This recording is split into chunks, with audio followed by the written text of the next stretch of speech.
الحمد لله والحمد لله رب العالمين والصلاة والسلام على رسول الأمين وعلى آله وأصحابه أجمعين أما بعد.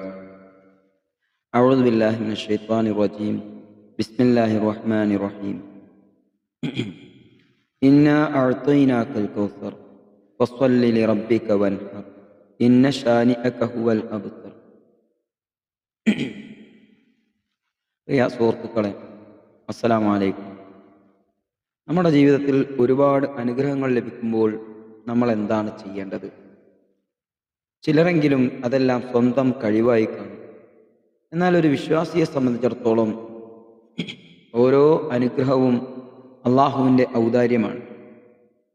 നമുക്ക് ലഭിച്ച അത്യധികം അനുഗ്രഹങ്ങൾക്ക് എങ്ങനെ നന്ദി ചെയ്യണമെന്നും നമ്മെ പരിഹസിച്ചവർക്ക് അള്ളാഹു നൽകിയ മറുപടി എന്താണെന്നും പഠിപ്പിക്കുന്ന മനോഹരമായ ഒരു അധ്യായമാണ് ഖുർആനിലെ സൂറത്തുൽ കൗസർ. ഖുർആനിലെ ഏറ്റവും ചെറിയ ഈ സൂറത്ത് നൽകുന്ന വലിയ സന്ദേശങ്ങൾ നമുക്കൊന്ന് പരിശോധിക്കാം.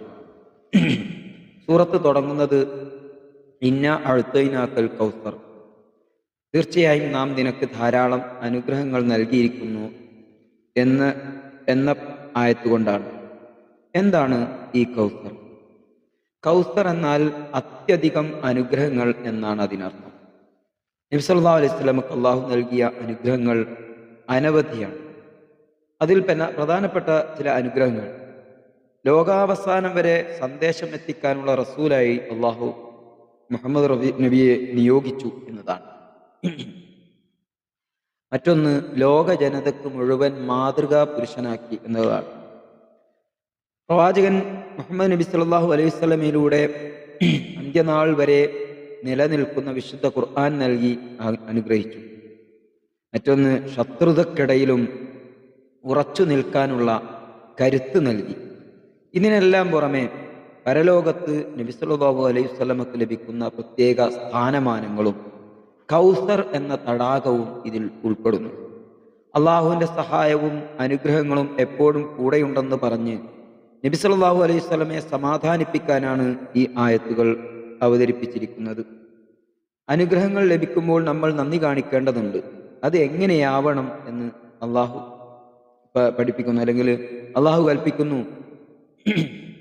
അതിനാൽ നീ നിന്റെ രക്ഷിതാവിന് വേണ്ടി നമസ്കരിക്കുക, ബലിയെറുക്കുകയും ചെയ്യുക. വസല്ലി റബ്ബിക വൻഹർ. നന്ദി ചെയ്യേണ്ടത് അള്ളാഹുവിന് തൃപ്തികരമായ വിധത്തിൽ അനുഗ്രഹങ്ങൾ ഉപയോഗിച്ചുകൊണ്ടും അവൻ്റെ കൽപ്പനകൾ അനുസരിച്ചുകൊണ്ടുമായിരിക്കണം. അള്ളാഹുവിനെ മാത്രം ഇലാഹായി അംഗീകരിച്ചുകൊണ്ട് ചെയ്യുന്ന കർമ്മങ്ങളാണ് നമസ്കാരവും ബലിയും. നന്ദി പ്രകടിപ്പിക്കാൻ ഏറ്റവും അനുയോജ്യമായ മാർഗങ്ങൾ ഇവ തന്നെയാണെന്ന് ഈ സൂറത്ത് വ്യക്തമാക്കുന്നു. ഈ സൂറത്തിലെ മൂന്നാമത്തെ ഭാഗം നബി സല്ലല്ലാഹു അലൈഹി വസല്ലമയെ വേദനിച്ച ഒരു സംഭവത്തിന് മറുപടിയാണ്. നബി സല്ലല്ലാഹു അലൈഹി വസല്ലമയുടെ ആൺമക്കളായ ഖാസിമും അബ്ദുള്ളയും ചെറുപ്പത്തിൽ മരണപ്പെട്ടപ്പോൾ ശത്രുക്കൾ നബി സല്ലല്ലാഹു അലൈഹി വസല്ലമയെ പരിഹസിച്ചു. ആൺ സന്താനമില്ലാതെ നബിയുടെ പ്രസ്ഥാനം കുറ്റിയറ്റുപോയി, വേരറ്റുപോയി. അബ്തർ എന്ന പ്രയോഗമാണ് അവർ പ്രയോഗിച്ചിരിക്കുന്നത്. അതിനായിരുന്നു അള്ളാഹുവിൻ്റെ ശക്തമായ മറുപടി: നിശ്ചയം നിന്നോട് ശത്രുതയുള്ളവൻ അവൻ തന്നെയാകുന്നു വേരറ്റവൻ. നിന്നോട് ശത്രുതയുള്ളവൻ അവൻ തന്നെയാണ് വേരറ്റവൻ. ഇന്ന ഷാനിഅക ഹുവൽ അബ്തർ. നബി സല്ലല്ലാഹു അലൈഹി വസല്ലമക്ക് ലഭിച്ച അനുഗ്രഹങ്ങൾ ഒരു ആൺകുട്ടി ഉണ്ടാകുന്നതിനേക്കാൾ എത്രയോ മഹത്തരമാണ്.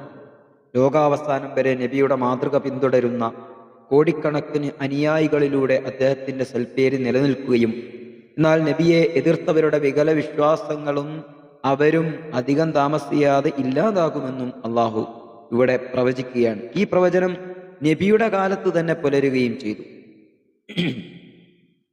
അപ്പോൾ സൂറത്തുൽ കൗസർ നമ്മെ പഠിപ്പിക്കുന്നത് നമ്മുടെ ജീവിതത്തിലെ ഓരോ നല്ല കാര്യങ്ങളും അള്ളാഹുവിൻ്റെ അനുഗ്രഹങ്ങളാണ്. ഈ അനുഗ്രഹങ്ങൾക്ക് നന്ദി പ്രകടിപ്പിക്കാൻ അവൻ്റെ കൽപ്പനകളനുസരിച്ച് ജീവിക്കുകയും നമസ്കാരവും ബലിയും അടക്കമുള്ള അള്ളാഹു നിർദ്ദേശിച്ചിരിക്കുന്ന എല്ലാ സൽക്കർമ്മങ്ങളും എല്ലാ ഇബാദത്തുകളും അതും ചെയ്യുക എന്നതാണ്. നമ്മെ പരിഹസിക്കുന്നവർക്ക് മാത്രമല്ല, നമ്മളെ പരിഹസിക്കുന്നവർക്കല്ല, അള്ളാഹുവിൻ്റെ മാർഗം വിട്ടുപോകുന്നവർക്കാണ് യഥാർത്ഥത്തിൽ വേരറ്റു പോകുന്നത് അവരാണ്. ഈ സൂറത്ത് വളരെ ചെറിയൊരു സൂറത്താണെങ്കിലും നമുക്കും ചില പാഠങ്ങൾ, നമുക്കും നല്ല ഒരു പാഠം ഈ സൂറത്തിലൂടെ അള്ളാഹു നൽകുന്നുണ്ട്. ഈ പാഠങ്ങൾ ഉൾക്കൊണ്ടുകൊണ്ട് അള്ളാഹുവിൻ്റെ പ്രവാചകൻ സ്വർഗത്തിൽ വിശ്വാസികൾക്ക് കോരിക്കൊടുക്കുന്ന ആ ഹൗദുൽ കൗസർ, ആ കൗസർ, അതിൻ്റെ അനുഗ്രഹം ലഭിക്കുവാൻ ഭാഗ്യം ലഭിച്ചവരുടെ കൂട്ടത്തിൽ നമ്മെയും റബ്ബ് ഉൾപ്പെടുത്തി അനുഗ്രഹിക്കുമാറാകട്ടെ. വ ആഖിറു ദഅ്വാനാ അൽഹംദുലില്ലാഹി റബ്ബിൽ ആലമീൻ. അസ്സലാമു അലൈക്കും.